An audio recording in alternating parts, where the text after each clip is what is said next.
What's up guys, this is Ray, and today we'll be talking about the 2018 Singaporean, Japanese, and French produced film Ramen Tay, directed by Eric Koo and starring Saito Takami. But if you guys are new to Egaman Ray, I upload reviews of Japanese movies every chance I get. So if you're new to this channel, you really dig my content, feel free to leave a like on this video, check out other videos on this channel, and of course subscribe. So back to the review. Now as I mentioned, this is a Singaporean movie. This is outside of the realm of movies which I normally review on this channel. However, it is Japan does have a bit of credit into the making of this movie. After all, it does star Saito Takami, who is, in my opinion, one of the coolest looking dudes in Japanese entertainment at the moment. So the story of Ramen Tay. Well, first of all, let's start with the title. Ramen Tay is a combination of two dishes. There's ramen, of course, and there's bakte, which is a dish popular in Singapore, and both dishes play an essential role in the story of this movie. And so the story, Saito Takami plays this guy by the name of Masato, and he helps his dad run their ramen restaurant, but one day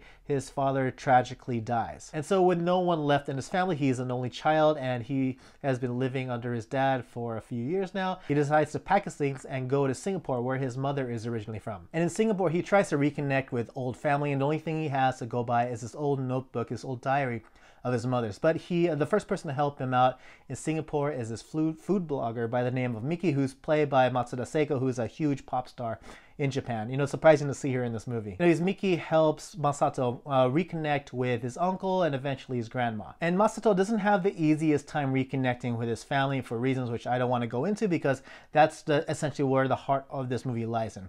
So when it comes to the positives of Ramen Tay, first of all, this movie is for foodies. If you love taking photos of your meals and uploading them to Instagram, I think this movie will appeal a lot to you. This movie primarily focuses on Singaporean cuisine, and there's a lot of it to show, and it looks so yummy. I've never been to Singapore before, but if I were to use this movie as some kind of base, as some kind of point of reference to guide me to the good food of Singapore, I think I would be pretty well off. And of course, this movie does show a lot of love towards Japanese cuisine. After all, half the title is taken up by a Japanese word. And of course, Masato, he is a chef, so you actually do go through and watch some of the cooking processes that he has to go through to create not only ramen, but also when he tries to learn how to cook other dishes once he's in Singapore. And it's pretty interesting. They don't try to go too deep into any of the cooking methods, save for one or two dishes, one of which is bakte, which is the other half of the title of this movie. And I think the information that they gave was just enough to really show the importance of the titular dish and the effect and importance that this dish has on Masato and his family. And if you've never been to Singapore like I have, this movie does show a lot of love to the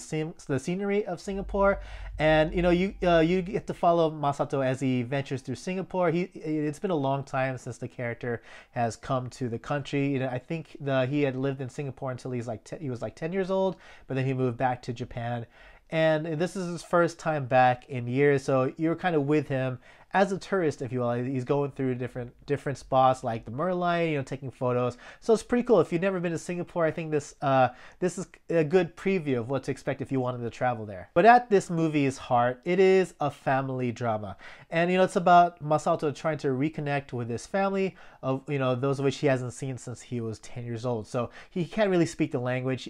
He can speak a bit of English. I have to commend Saito Takami on his English ability, because usually when they have someone who doesn't natively speak English, specifically Japanese actors, when they usually have them speak English in a movie, it's usually just okay. You can tell it was practiced, probably phonetically memorized, but I don't know how much of the lines that Saito Takami said in this movie was phonetically memorized or actually due to his own ability to speak English, but his performance in delivering them was actually pretty good. And I think the believability of his English chalks up to his performance, really. I think Saito Takami, he's a good actor, but I thought that he was exceptionally well in this movie. And when the scene called for his ability to make the setting and situation intimate, Saito Takami did an excellent job. But going back to what I was saying, this movie is a family drama at heart, and you're really with Masato as he tries to reconnect with his family. You first meet his uncle,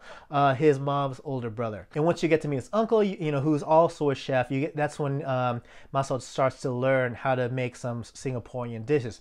And it's also when you first meet his uncle that you really get to see the Singaporean family dynamic. And I think that really works and contrasts well with the kind of family situation that the character Masato has been growing up with at this point. Because up until his father died, you know, he and his father didn't have the best of relationships. You know, you get introduced to them, they don't really talk to each other. Father's silent for 90% of the time. And you know that there's an emotional barrier, some distance between the two characters. And then you meet his Singaporean family and you see the dynamic there. And it's a really interesting contrast. And that's why when it comes to the dramatic points, when it comes to the family drama, it does hit it where it needs to hit. Because as you go through the story, you get to know through flashbacks, Masato's mom and dad, how they met, how the relationship went while they were in Singapore, and also how the mom's family reacted to the relationship. But when it comes to the negatives of Ramen Tay, I don't really have much to say. I genuinely like the performances of all the actors that were featured in this movie and the way the story progressed. I love the food, and I loved everything displayed right in front of me. But if I were to say anything negative about Ramen Tay, it's pretty typical with the family drama. I think if you've seen other family-centric dramatic movies about, you know, family coming together, reuniting, trying to heal, then I think this movie doesn't have much new kinds of surprises to offer, other than, you know, featuring all the abundance of Singaporean and Japanese dishes. But other than that, there isn't really much new to offer. But overall, what do I have to say about Ramen Tay? I like it. I like it a lot. I definitely recommend it to watch. You know, definitely watch this movie if you want to get hungry, if you want to see just a lot of delicious food put in front of you.